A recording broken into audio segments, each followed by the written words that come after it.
Apa aja efek samping dari obat TBC? Halo, ketemu lagi dengan saya Dr. Rudi Hartono. Ini ada pertanyaan dari Francisca mengenai apa aja nih efek samping dari obat TBC. Memang semakin lama kita minum obat, maka resiko efek samping juga semakin tinggi. Apalagi minum obat TBC kan minimal 3. Nah, ini saya ambil dari Tata Laksana Tuberkulosis Anak dan Remaja Indonesia tahun 2023. Nah, ini di lampiran 9 kita bisa lihat ya. Saya mau jelasin dulu nih mengenai singkatan-singkatan. R ini dari singkatan rifampicin ya. H ini INH, E etambutol, Z ini pyrazinamid. Nah, jadi ada beberapa organ yang kemungkinan bisa efek sampingnya. Nah, ini misalnya pada organ kulit nih ya.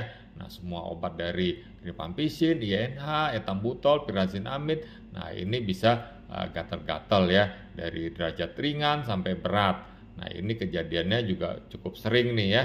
Nah, lalu dari rifampicin dan pyrazinamid ini kulitnya bisa kemerahan sementara. Nah, ini ringan dan jarang. Nah, bagaimana dengan pyrazinamid yang lainnya? Nah, ini sensitif terhadap sinar matahari. Jadi kalau keluar rumah ya mungkin dia merasa nggak nyaman. Nah, ini derajatnya ringan sampai berat. Nah, ini cukup sering nih. Nah, lalu alergi yang cukup berat nih, bentol-bentol ya, urtikaria nih. Nah, ini biduran nih. Nah, jadi orang awam biduran. Nah, sampai ini ke arah yang membahayakan nih, anafilaksis ini. Nah, ini anaknya bisa shock ya, bisa nggak sadar. Nah, jadi derajatnya berat nih, tapi untungnya ini jarang. Nah, bagaimana dengan reaksi yang secara keseluruhan nih mengenai rifampicin? Nah, jadi bisa semacam flu nih ya.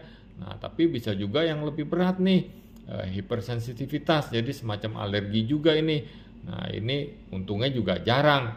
Nah, bagaimana di darah? Nah, sumsum tulang ini bisa tertekan nih, bisa menyebabkan anemia.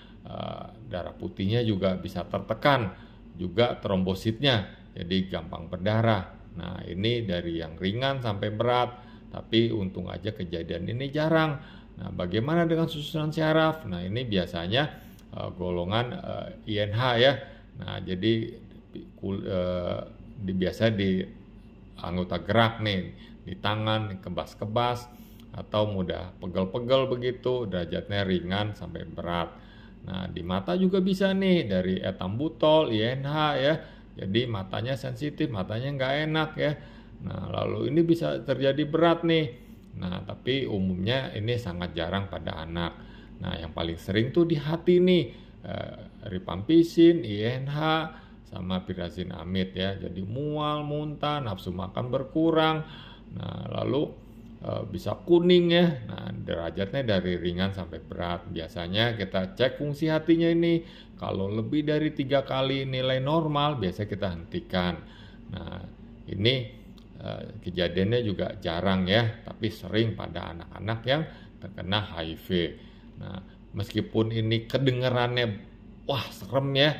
Nah, umumnya kalau dosisnya sesuai dengan berat badan, makan dijaga, cukup istirahat, maka angka kesembuhannya juga makin baik. Dan kalau ada timbul gejala-gejala yang efek samping, sekiranya efek samping, ya coba kontrol lebih cepat lagi ke dokter untuk dievaluasi apakah ini efek samping atau karena sakit yang lain. Nah, jadi nggak usah takut ya, hati-hati boleh, tapi jangan takut berlebihan. Nah, semoga dapat menjawab ya. Salam sehat.